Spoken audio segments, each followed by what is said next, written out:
Thanks, everyone. Given the sparsity of the room, I'm guessing that this question is relevant. So what is Ruby plus OMR? So we'll start by talking about OMR a little bit. OMR is an open source toolkit for language runtimes. It consists of a bunch of components that you can then glue together to your existing language runtime, things like garbage collection, a monitoring system, a JIT compiler.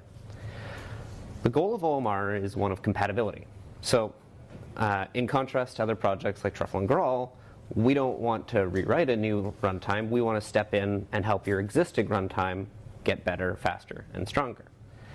The goal here is really it's about integration rather than replacement. So the Ruby plus OMR preview is a vehicle by which we've been experimenting with OMR technology in the Ruby language. Now, at RubyKaigi 2015, I talked about this language, or I talked about this project, and as did some of my colleagues talking about the garbage collector. And despite the fact that that was RubyKaigi 2015, that was only 13 months ago. It sounds longer because it's 2017 now. So what have we been doing for the last 13 months? The answer is a lot of things. So at RubyKaigi, we had tried really hard to get our code open source before RubyKaigi, and we super didn't make it. There's still more things to do. And in fact, our initial contribution got merged, finally, March 7th, by Charlie. Right there. Shortly afterwards, we released the code that we modified in Ruby.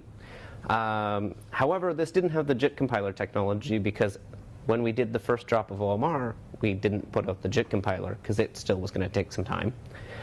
In fact, that's what I spent most of last year on, was trying to get to September, where we finally actually did release the JIT compiler technology.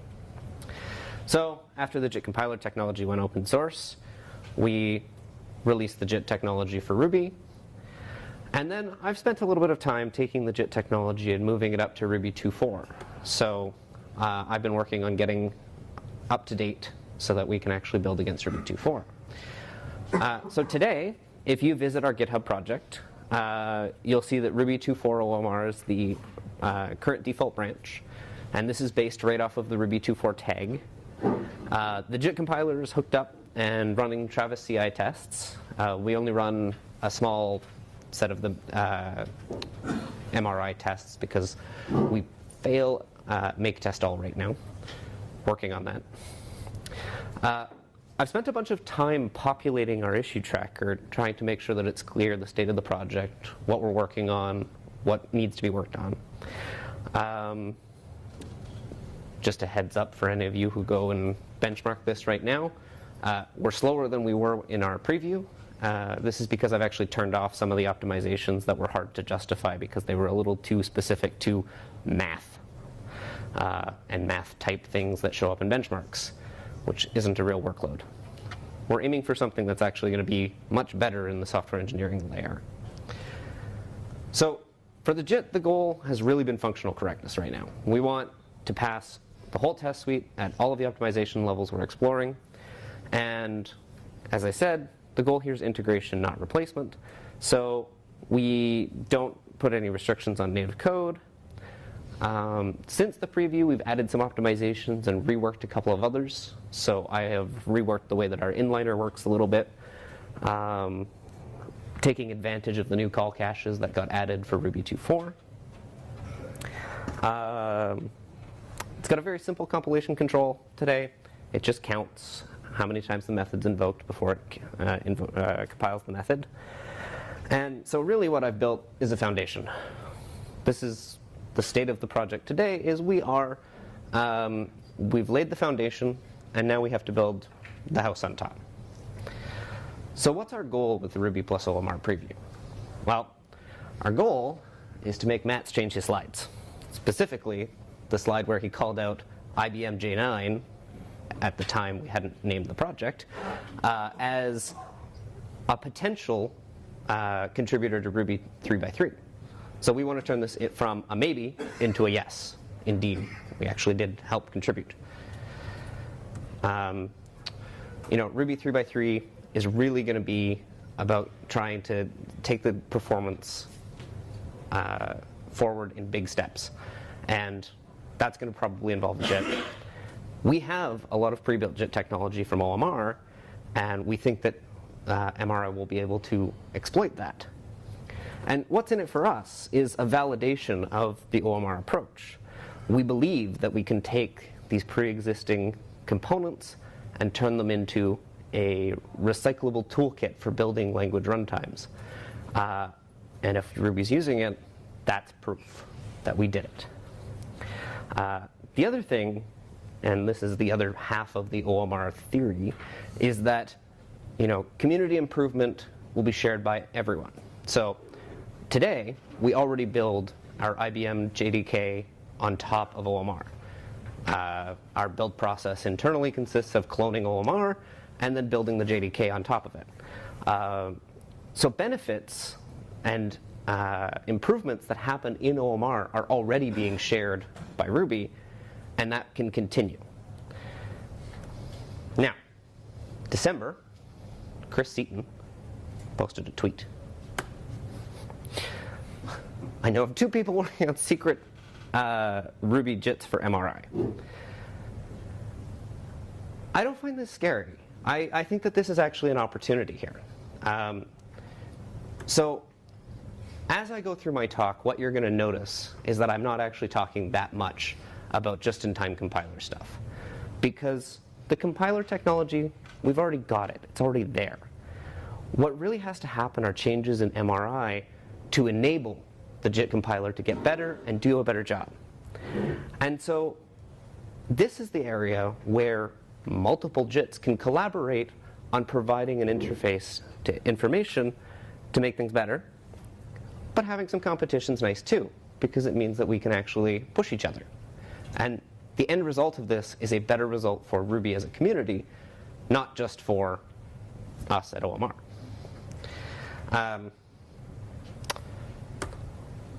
So one of the things that Chris mentions, though, is that, in order to get anything when you're compiling Ruby, it takes a lot of sophistication.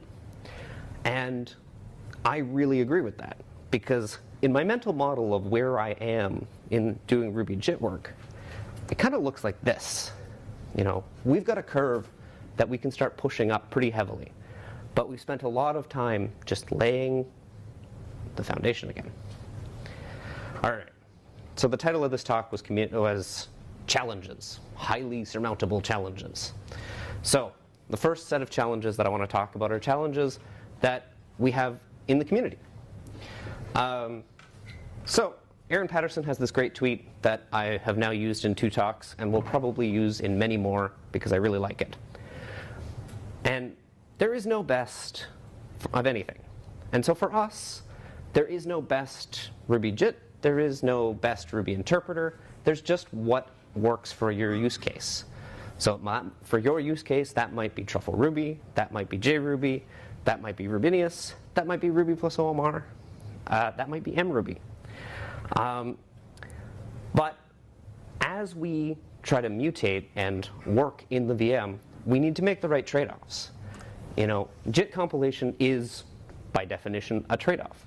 You are trading off some of the computation that could be used for your users' tasks and spending it to create native code that will hopefully make things better. But this costs memory, and this is going to cost time before your VM hits peak performance. And we need to prioritize, because we can focus extensively on peak performance at the cost of footprint and at the cost of warm-up, or we can focus a little bit on both. There's a whole bunch of metrics that we could be talking about, and really what needs to happen is that the Ruby community, and this will happen naturally as people just adopt things, but it can be a deliberative effort as well, helps provide benchmarks. So opt-caret, by the way, is a great first start. Opt-caret, though, is kind of weird. It's not what most Ruby looks like. It's very, very CPU intensive, and that's not what Rails looks like. And so it may drive optimization in the wrong direction. Now, I gave a big talk at Ruby Kaigi about this, so you can go watch that talk. I think we have to have a variety of benchmarks. Opcaret's a great start for a CPU-intensive benchmark, but I also think we need some memory-intensive benchmarks. We probably need a startup benchmark, and we're going to need some web application framework benchmarking. And as I admitted at my Ruby Kaigi talk, I have no idea how to benchmark a web application framework. That's way outside of my skill set. The good news is I managed to actually inspire Noah Gibbs to go and start trying to do this. And so for those of you who are interested in Rails performance, go take a look at his repo. Leave some comments on his approach. He's made choices with a lot of thought into why he made those choices, and it's worth engaging with him to see if you can give him a hand, make it better. Now, the other challenge we're going to face in doing JIT compilation with Ruby+OMR is information challenges. And so when you look at a diagram of what the MRI, what MRI looks like when you've added in the JIT compiler, what's really important here are going to be these white arrows here, which are the JIT and VM interface. Because JITs are symbiotic with their host VMs. A JIT provides performance, but the VM has to tell the JIT a bunch of information. And so this kind of information can then drive even higher performance. And you've got this symbiosis. So one of the kinds of information that we'd really like to see MRI export is the notion of infrequent event notification. So there's a whole bunch of things that in your typical application might never happen, might happen only at the beginning of your application. These are things like redefining basic operations. So if you're going to redefine fixnum plus or fixnum add, this is a weird thing to do and probably won't happen very often. But if it does happen, I would like the VM to actually tell us. Similar things about like modifying constants, changing the class hierarchy. These unlock new kinds of optimization. We can be more aggressive in our specialization. We can actually start optimizing our calls based on assumptions about what the class hierarchy looks like. If the VM tells us when it changes, we can then adapt. Essentially, the goal here is don't create code for things that haven't happened yet. So I don't want to have to generate code to check whether or not you've redefined plus, unless you've redefined plus. Another challenge that we face in MRI is the way that it does exceptions. And ideally, this would be change the way it does exceptions, but that would be hard for almost anyone. But in the meantime, what we might be able to do is actually just ask the VM to tell us whenever a stack frame could be modified.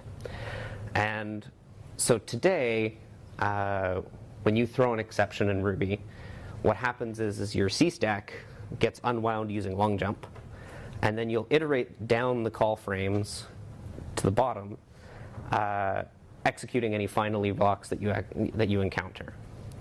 Now, the way that we've implemented the Ruby+OMR JIT, on that C call stack are your JITted frames. And so when an exception fires, we lose any information in there. And so we deal with this today by just actually restoring all of the interpreter state every time we leave JITted code. And this is costly. It costs us time and memory and code cache to do all of this extra work.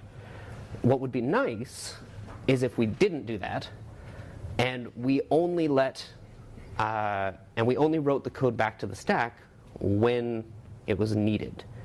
And so this is where we need on-stack replacement, the ability to transition from an existing JITted body back into the interpreter, restoring any state that the JIT has hidden away in things like virtual machine or things like actual physical machine registers. And the same principle applies to things like debuggers that are actually going and iterating through the call stack themselves. Any of those need to tell us. Really, we don't want to be executing code for things that might happen. We want to only execute code for things that have happened. And in the case of the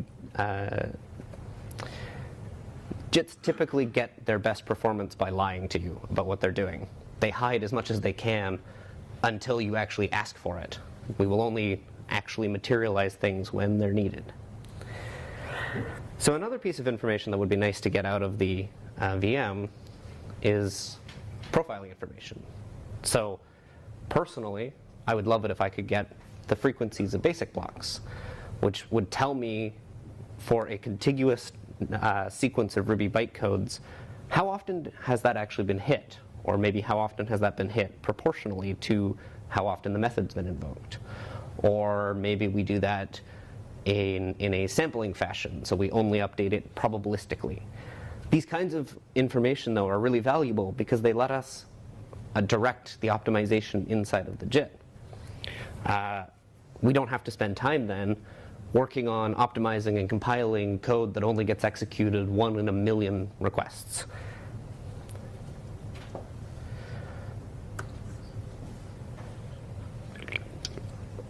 So another thing that would be nice to get is some type information. So if you have a Ruby method that only ever gets called with fixed num arguments, we can generate better code if we know that that's what's happening.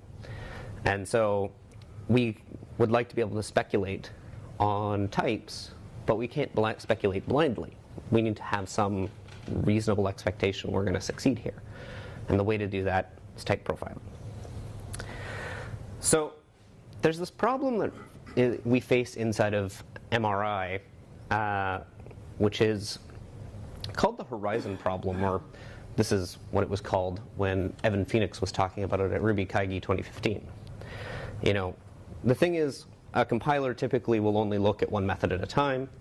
And so it needs to be able to see a broad horizon in order to bring optimization opportunities.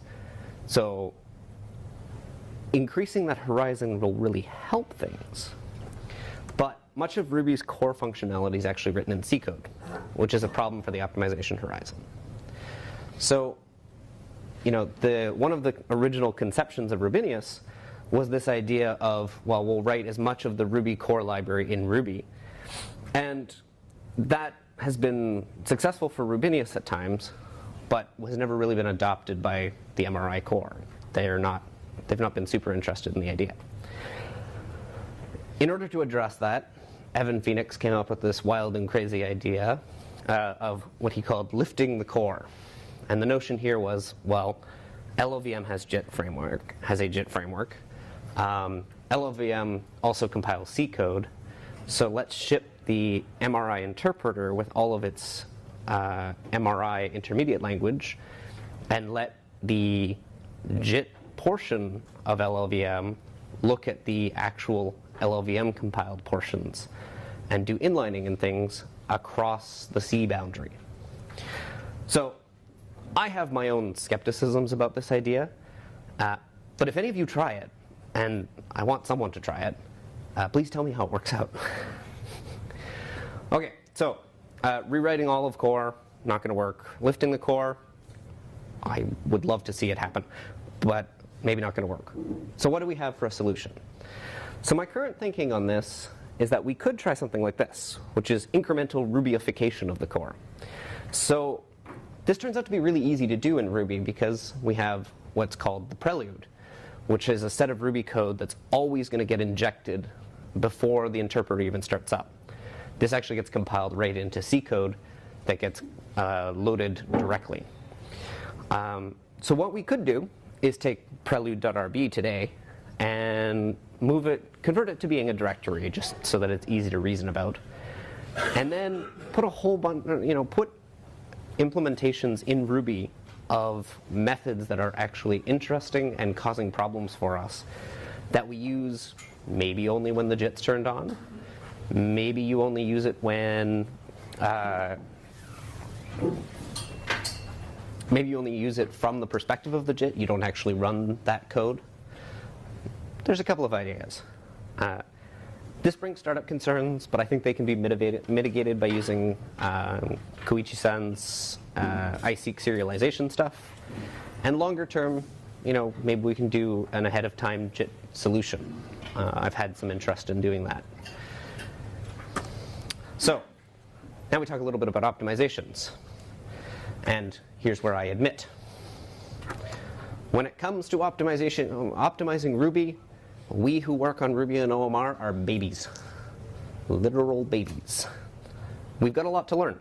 We've got a lot of things to learn from other projects before we can graduate to doing our own thing. We've got things to learn from Rubinius, JRuby, Truffle Ruby. Other people have done really optimized Rubies. Let's pay attention and listen to the lessons and wisdom they have.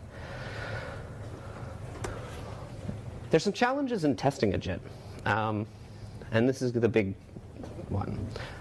This next slide is dense because this is a thing I have feelings about, but I'll keep it short. So JIT testing is hard.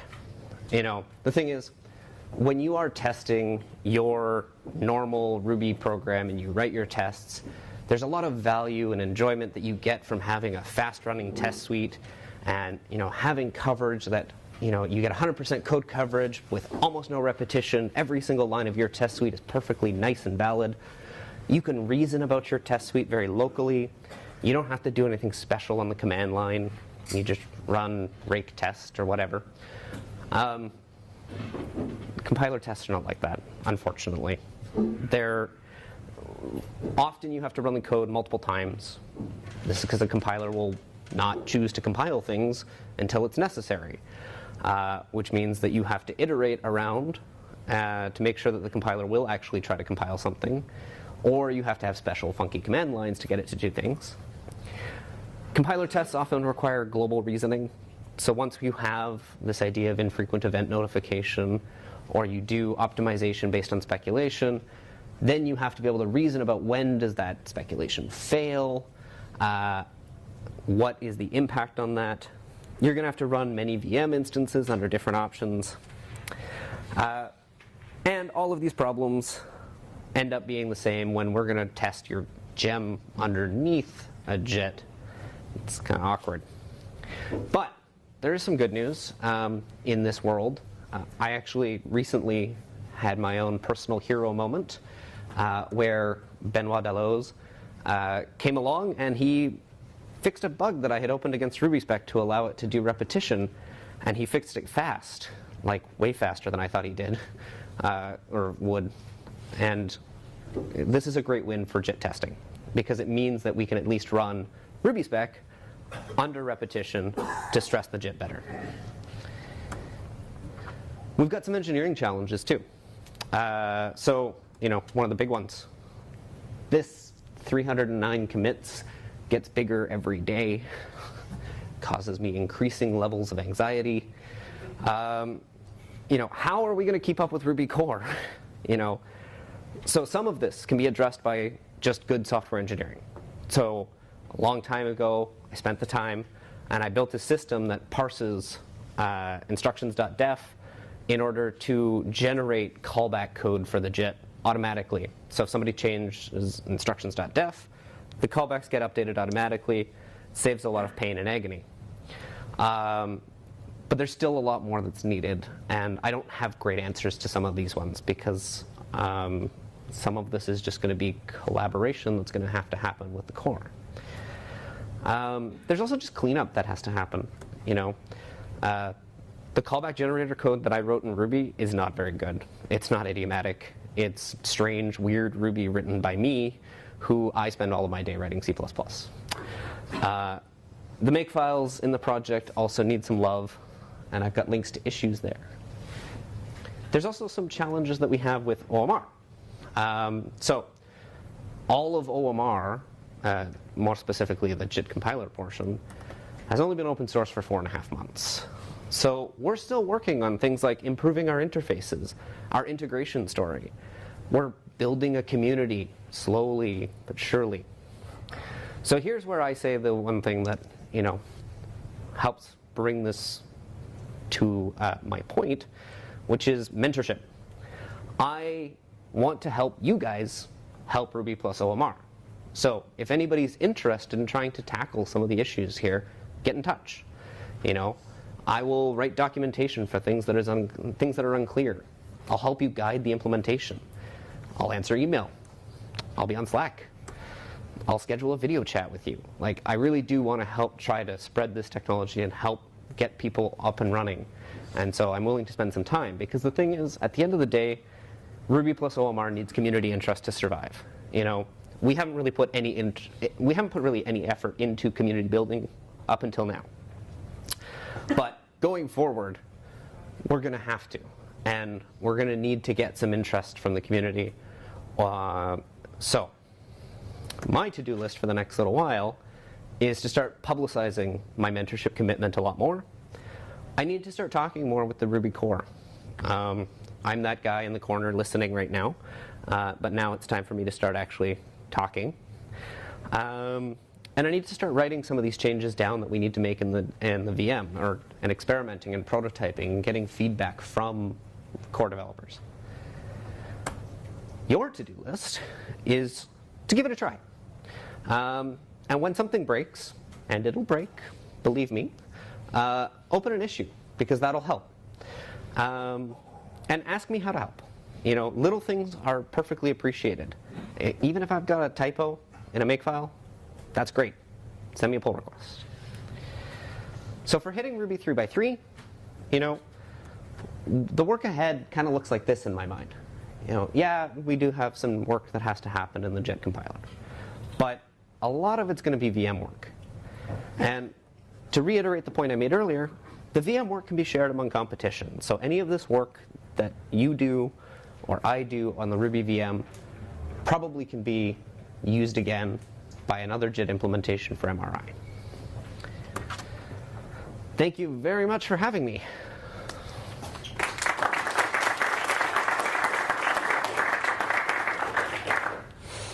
So you have plenty of time for questions. Oh, good. So maybe you can already help people to contribute. So have you any questions? It's the time for. So I saw, at the beginning, you were saying it's built on Ruby 2.4.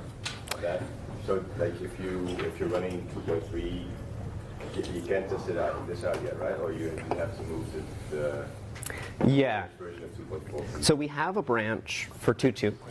Oh, sorry. To repeat the question, for those who are interested in trying this out but are currently running 2.3 or a lower version, you'll have to start using Ruby 2.4 for the newest work. We do have a branch that has an earlier version of this stuff all built for Ruby 2.2. So that can be a start. And things that break in Ruby 2.2 may be fixable, for Ruby 2.4.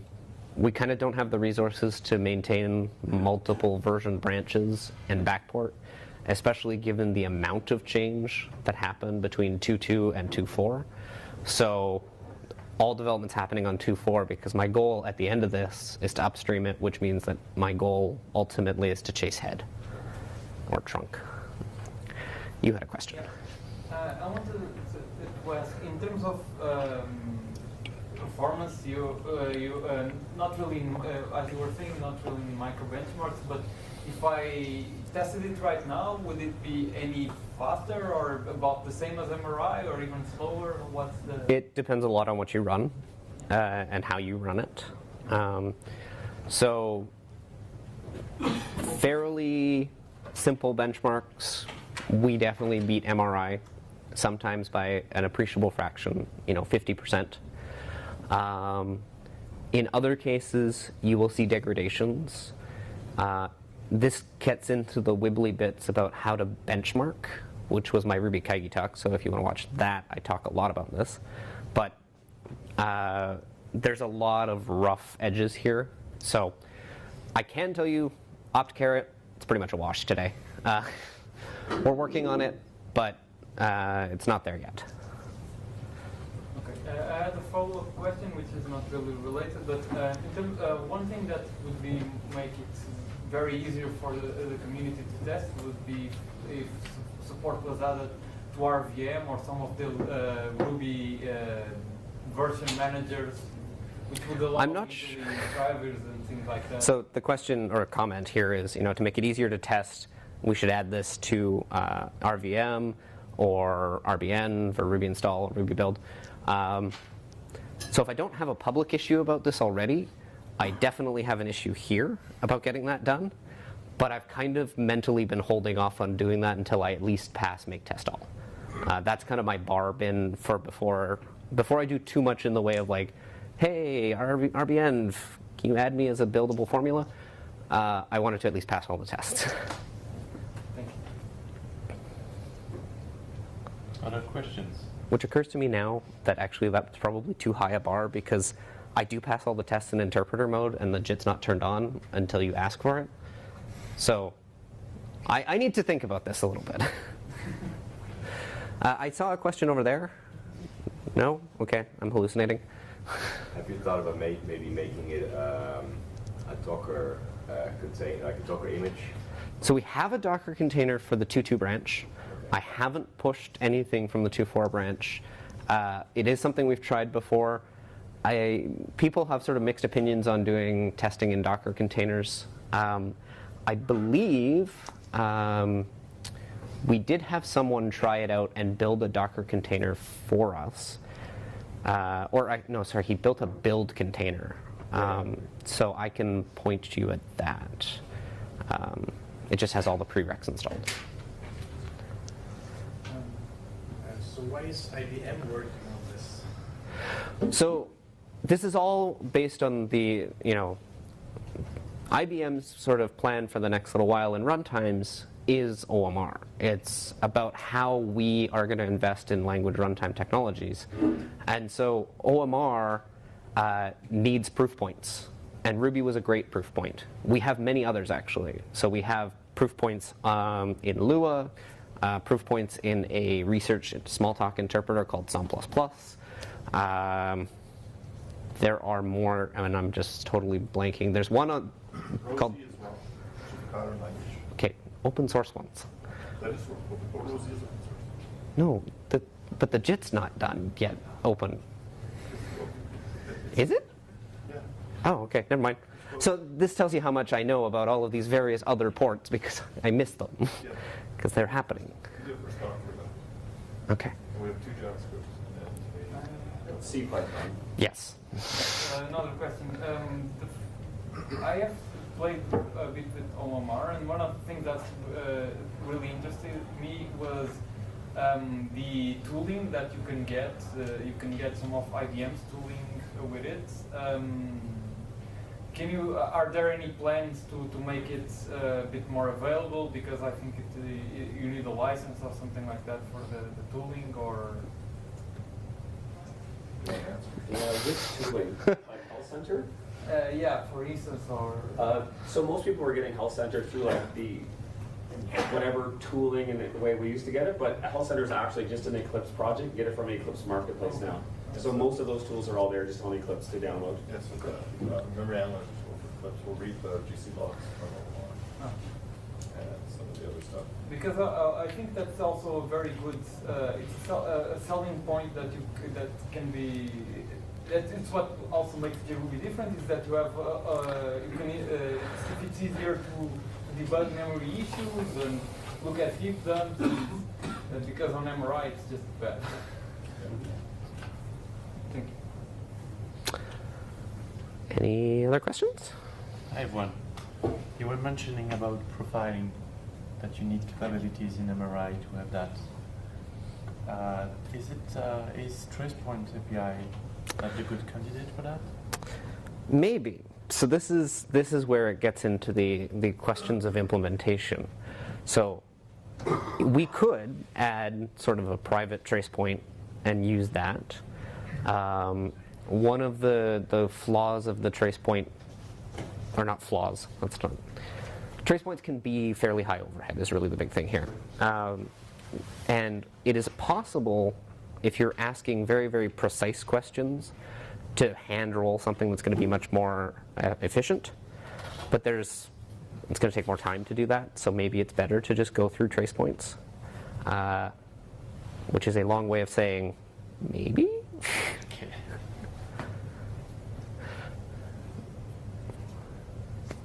Any other questions? Matthew, thank you very much for the talk. Thanks very much. So the next